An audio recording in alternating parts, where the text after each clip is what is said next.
Let's see what we got here. Eggplants. Paul's lunch.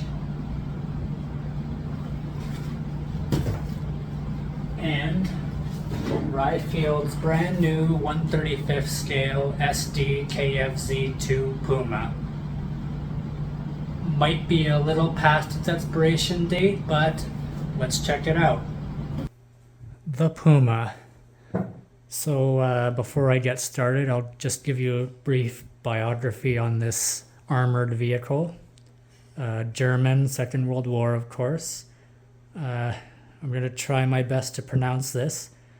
It was a Sonderkraftfahrzeug, or a special purpose vehicle.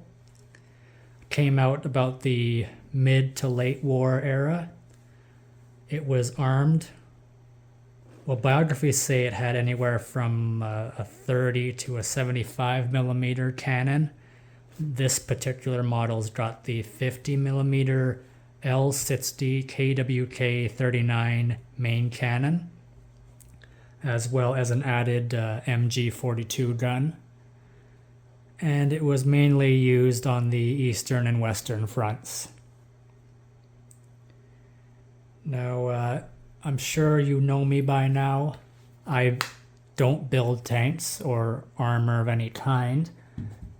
However, I have noticed with RyeField in particular, they tend to have detailed interiors for all their kits, which most tank and armor kits do not have. So yeah, I'm a little impressed by that. Let's see how it actually looks.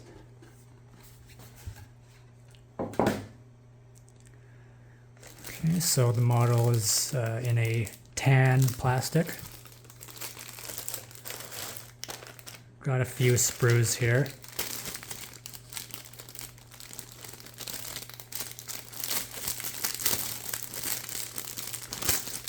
And this particular one has got the resealable plastic bags, so the customers will be none the wiser.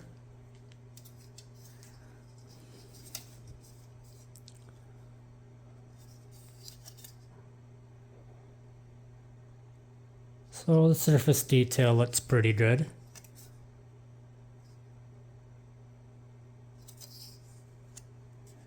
If you look very closely, you can actually see the slit in the middle of these rivets where power tools would be used to seal them on there.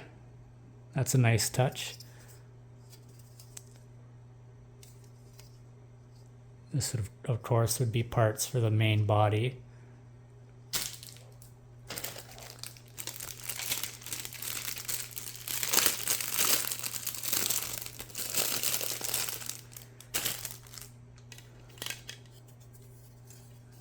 This looks to be the bottom half of the main body, the interior section and exterior, as well as this would be where you would connect the tires and suspension.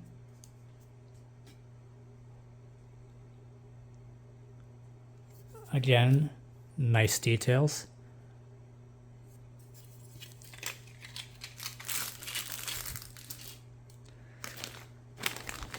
Some rubber tires.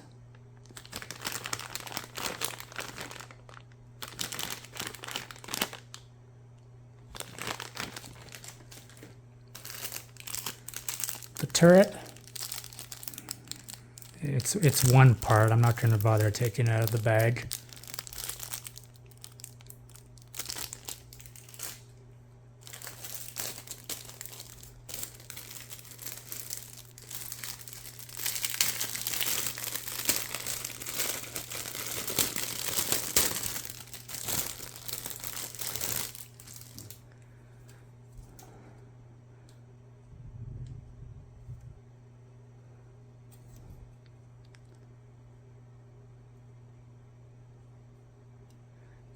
since this kit does have a fully detailed interior, most of these parts look to be actual interior parts, which is probably why we've got a pretty good number of sprues here.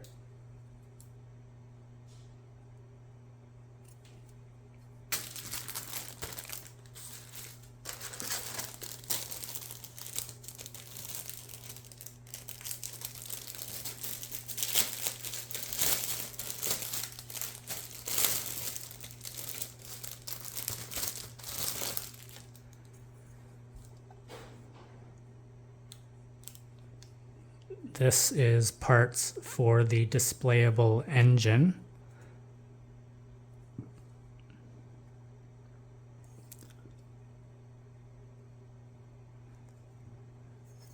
The particular engine in this vehicle was a diesel engine.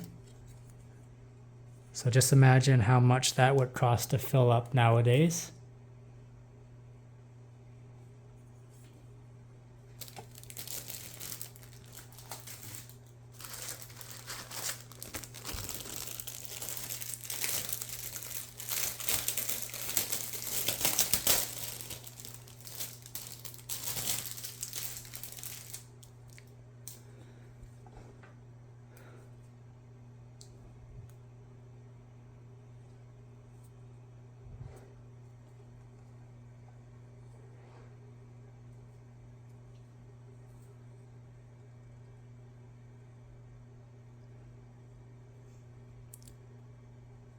So again, some very nice surface detail. I can see why people were so eager for this particular kit.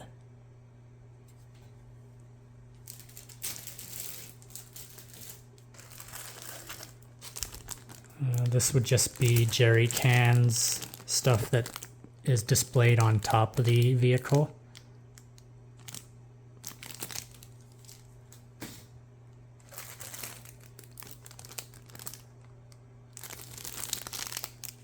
Some oil drums. I imagine this is for diorama purposes. I personally can't see why this would be in or on the vehicle. I could be wrong.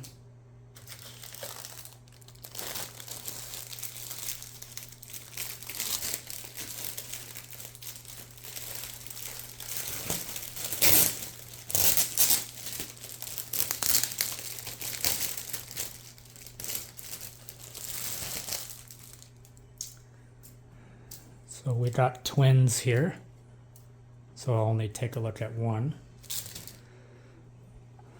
And it's basically tire rims, suspension, basically parts you've attached to the bottom half of this model.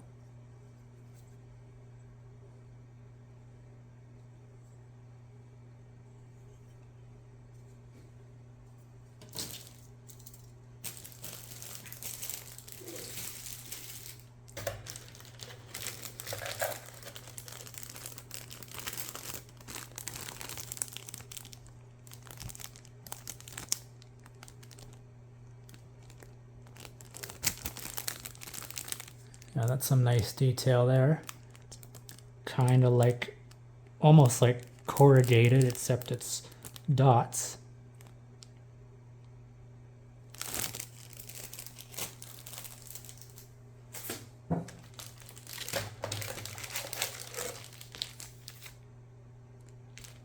Strangely, these sprues here were sealed with the instruction booklet.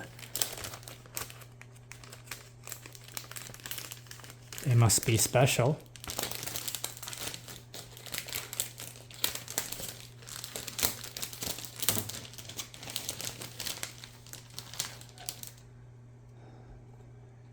So that's basically utilities that are, again, left on the vehicle for any instance that they would be needed, such as shovels to dig yourself out of a ditch.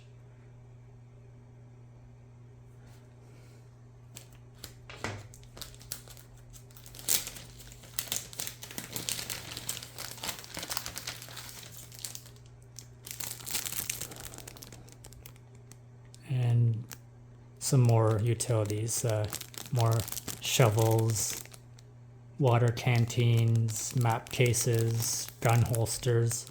So this is definitely for dioramas, including some of those famous German pickle hobes.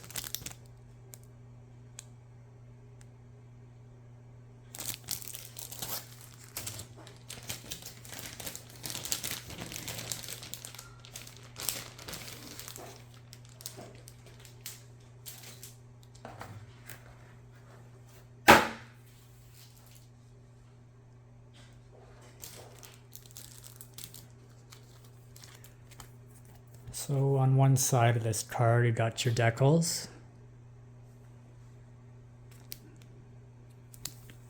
Basically just Balkan cruises and ID numbers. Even some instrument panel dials. And on the other side, some photo etch.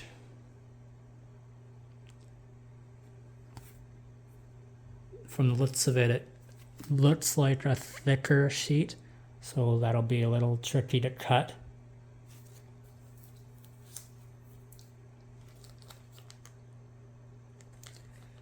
The kit did say it had 3D printed parts. This appears to be the only ones. Basically, different cannon barrel muzzles. One with some slits in it, and another looks to be covered by a tarp.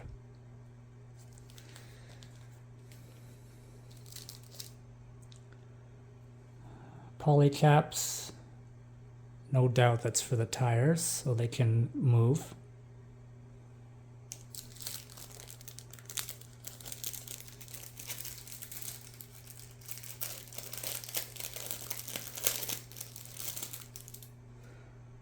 And last sprue clear parts. Basically just lights and windows.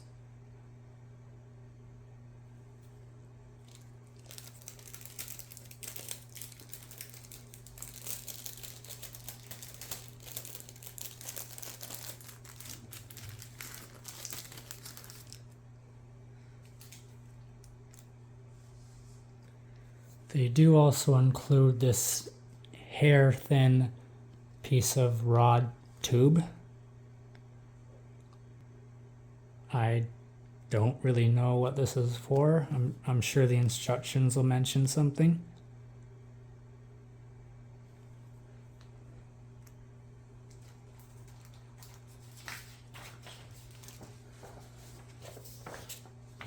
Your main instruction booklet.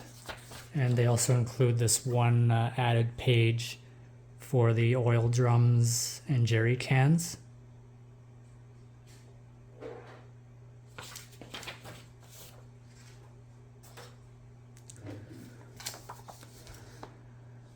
So the box art picture on the front cover, assembly icons. If you know what you're doing, that's just useless information. Parts map. And construction starts on the track bed, where you add your suspension and the sort. Then that attaches to the lower body.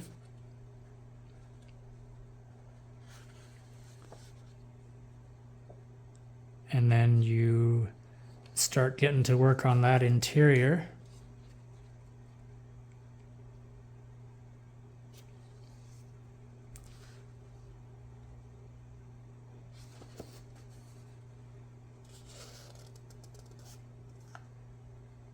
So it looks like this particular vehicle sat 2 people,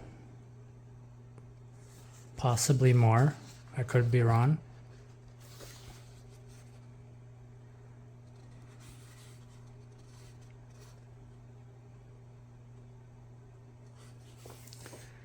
Then after the inner quarters are built up, you start working on the engine.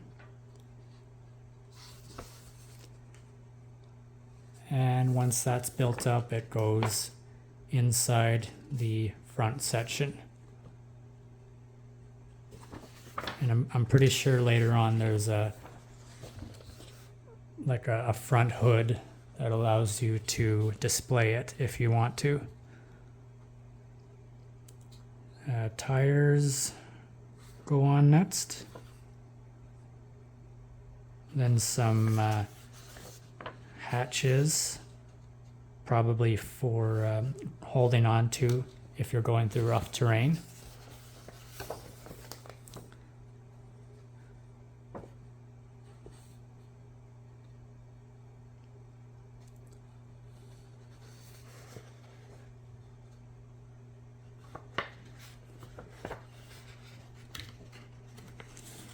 This would have to be the hatches that display the engine.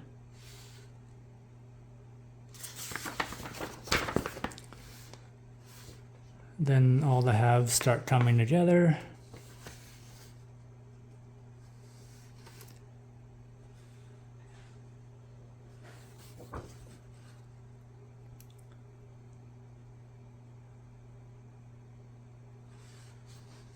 Basically, you start attaching all the utilities on top of the vehicle.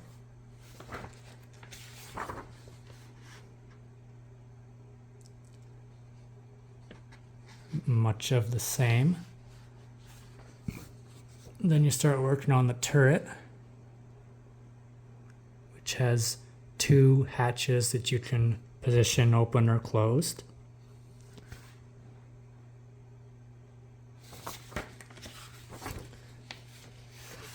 And then you attach the main cannon. And basically then the turret slips on to the vehicle. So now for painting options, you've got 4 here. This first one looks to be a North Africa scheme, although by 1944 Germany was out of there. It does say training unit, so it could have just been a leftover. Anyway, then you got a Normandy 1944 scheme in that usual German tank camo.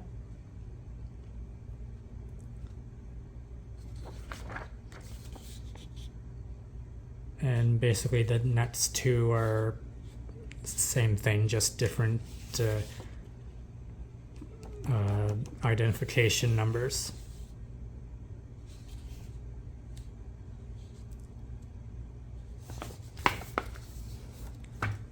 All right, and that's the Puma. In conclusion, I personally am a sucker for interior detail. Even if I build a model kit and you'll never see the inside again, I still like to build interiors, and that is something that you will definitely get with this kit or any RyeField model for that matter. Not to mention the surface detail looks very good, and for what I saw in the instructions, they don't look too difficult to construct. So don't miss your opportunity to pounce on this kit. Make sure you order it at Sunward Hobbies in store or online. Thank you very much for watching. Don't forget to like, comment, subscribe, and until the next one, adios.